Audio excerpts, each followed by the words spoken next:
Well, thank you all for being here. Very nice to see everybody. This gorgeous day we have here. So let's go way back. Let's see, 70s someplace. I would say probably like 73 or 4, something like that. So I was a teenager. Um, a friend and I were still friends. He's like, I consider him my best friend, actually. um, we used to visit this spiritual teacher slash psychic. And it was something that we did on a weekly basis, I guess, until it got weird, you know. But anyway, we did this. This teacher, this psychic, told me, "This is your last life. You will not come back." And I thought, and being young and impressionable, I thought, well, that's, I hear that's awesome. You know, that's what you want, you know. Um, and over time, that got put in the back of my head and became a source of arrogance for me, really. I would share that um, pseudo truth with a select few. And I guess I shared that with my, at the time dating her, my now ex-wife, but she was my wife. And the topic came up recently, and I had really kind of forgotten about that whole thing. My son and I, he came up to visit because my ex-wife, Bridget, former wife, she is in the hospital now. She's recovering from some heart surgery she had to have for some valve replacements. So it was a big deal. And my son wanted to be there. And so we both visited. And I haven't seen her in person for years. It's been since we were divorced, really, way back when in 2010, something like that. So started reminiscing. She said, "I remember you said, this is your last life," and she like had latched onto that somehow. And which is dating somebody or married somebody who's on his last life, and so it must have made an impression on her. But I said, and my son, who's recently taken up meditation, and he's actually read many more books on Buddhism than I have. He's a fast reader, so. But anyway, he's was there. And I said, after she said that, I said, well, based on my studies, that might not be true. So I wouldn't hang a hat on that. So that brings up this topic of arrogance. So I want to read to you, uh, according to Nagarjuna, ancient uh, Buddhist teacher, philosopher. He had a text called The Precious Garland. And in that text, he talks about 7 types of arrogance.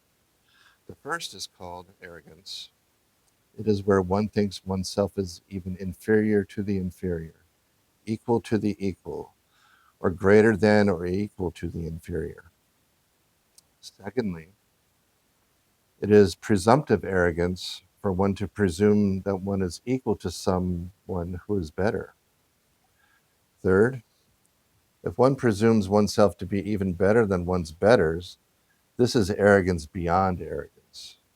Thinking oneself to be even loftier than the lofty, it is excessively bad, like developing sores on top of one's boils. Fourth, the 5 empty aggregates are called the appropriated. When one apprehends them as I, this is called the conceit of thinking I am. Fifth, to presume that one has attained a result that one has not attained is to have conceited arrogance. Sixth, the wise know that boasting about one's negative deeds is erroneous arrogance. And 7, deriding oneself, thinking, I cannot manage, I cannot handle this, is the arrogance of inferiority.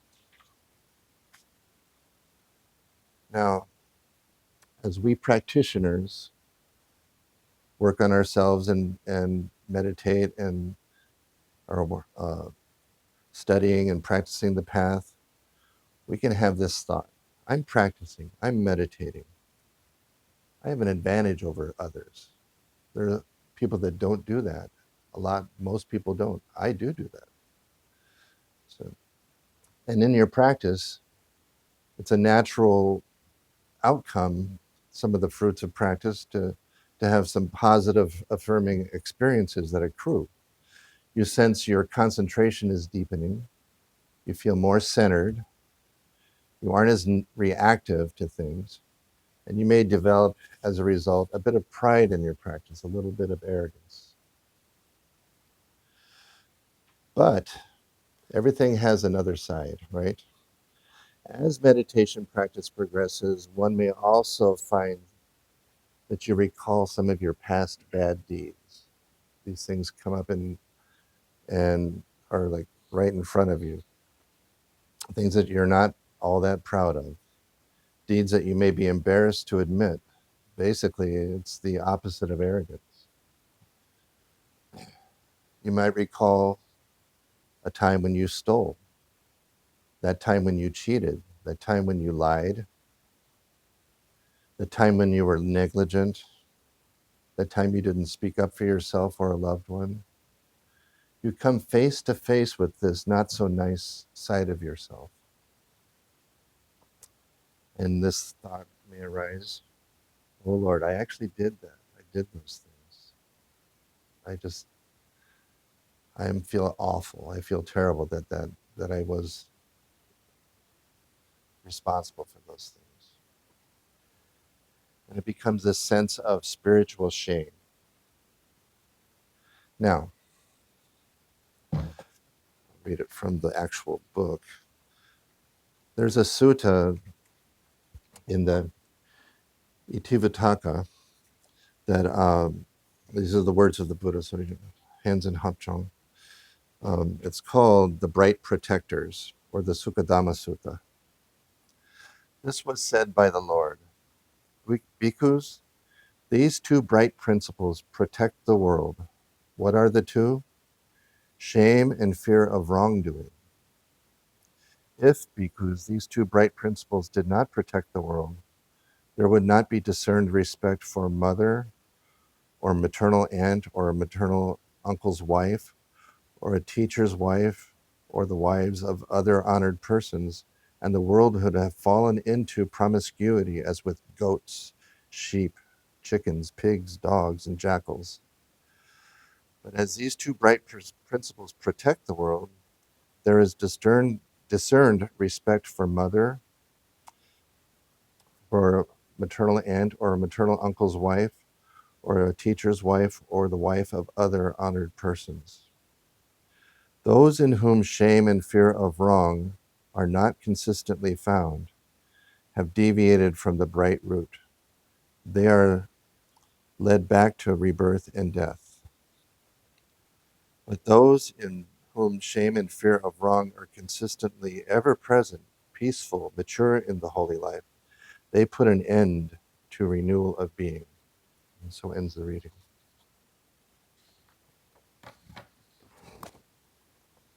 Everybody's in a good mood. But anyway, so in my work, I do a lot of driving to and from, and one aspect of our practice, our life, I think, is to become contemplative. You think about things, things arise, you mull them over in your head. And recently I was contemplating this uglier side of me the other day. I had this thought, though, these things happened before I took the precepts, before I committed myself to the path. It doesn't absolve one, but there's that demarcation. So when we accept the training and the tasks that are incumbent upon us in order to become a Buddhist, we take the refuge and we take precepts. In a sense, that act, that ceremony, we're drawing a line.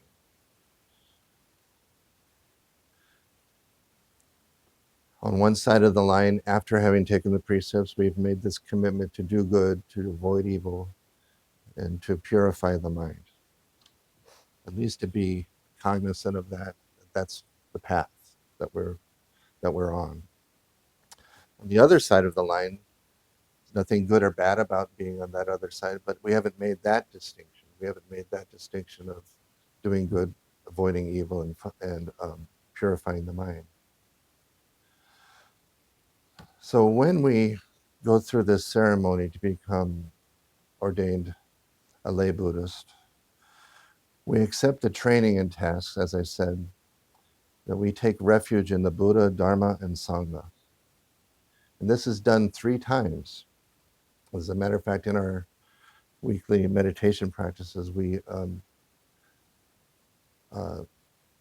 it up by proclaiming refuge in the Buddha, Dharma, and Sangha 3 times.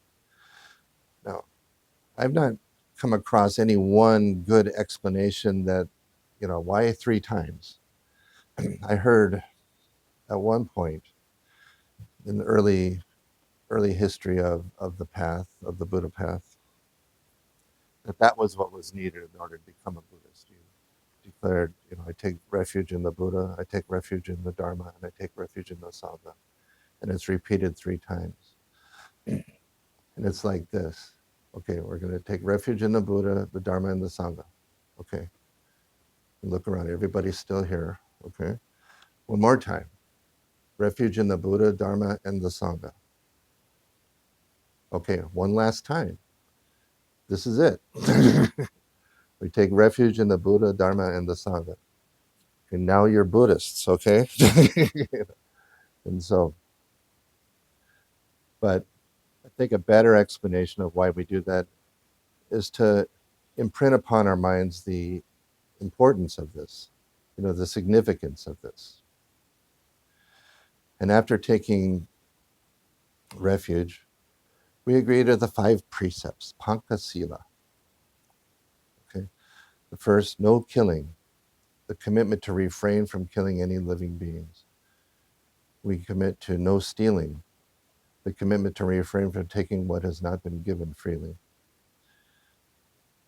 No sexual misconduct, the commitment to refrain from harming your sexual activities. No lying, the commitment to refrain from false speech. And no intoxicants, the commitment to refrain from taking substances that cloud the mind.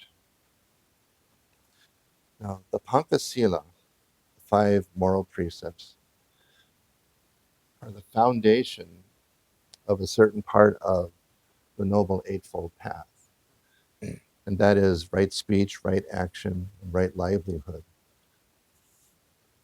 The Noble Eightfold Path, just to review, in a sense, is right understanding or right view, right thought or right intention. And those 2 make up this segment of the path of wisdom, the wisdom portion of the Noble Eightfold Path. And then there's, as we have talked about, right speech, right action, right livelihood, or the morality or ethical portion of the path, Sila, wisdom or Panya, the first. And then lastly, the last 3 of the Noble Eightfold Path, right effort, right mindfulness, and right concentration, or Samadhi, that part of the path in which we train our minds. Now, the thing is, in the middle of those 3, I would almost think, let's put those 3 first because they're really the foundation, right speech, right action, and right livelihood. Without those, we can't progress. That's the foundation. Now, having thought this, this is all those evil deeds that I did. There's karma to be paid for that, I'm sure. But being on the path is a good answer to that. You develop some good karma as a result of that. So if there's anything, any consolation for past evils, sometimes it may be found in knowing that you're committed to the Buddhist path. It's basically the process of cleaning things up gets underway once you take the precepts and you ordain. Now, have I lived in perfect harmony with the precepts? No.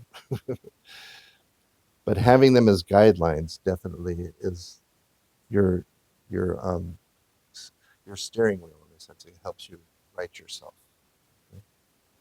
Now, I want to end with reciting here aspirations. Okay. Do you need this, teacher? I don't know if you need these. Yeah. Oh, okay. Pass them amongst yourselves. So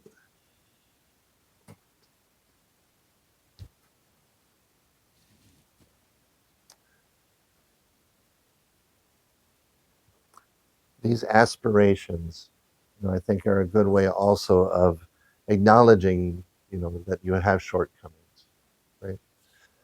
So together we say, if I have strayed from the path, may I find my way back again. If I have carelessly hurt someone today by word or deed, may I be more mindful the next time. May my actions reflect loving kindness and compassion. May I strive to cleanse my heart from hate and envy and live in harmony with all beings. May I be close to the Dharma in good as well as in difficult times. When the moment comes for me to leave the world, may I do so without fear or regret. Whatever wrong someone may do to me, may I be compassionate and forgiving, holding no hatred in my heart. May I be grateful for acts of love and consideration shown me. May this life be a blessing and a source of happiness for all beings. Namo Buddhaya.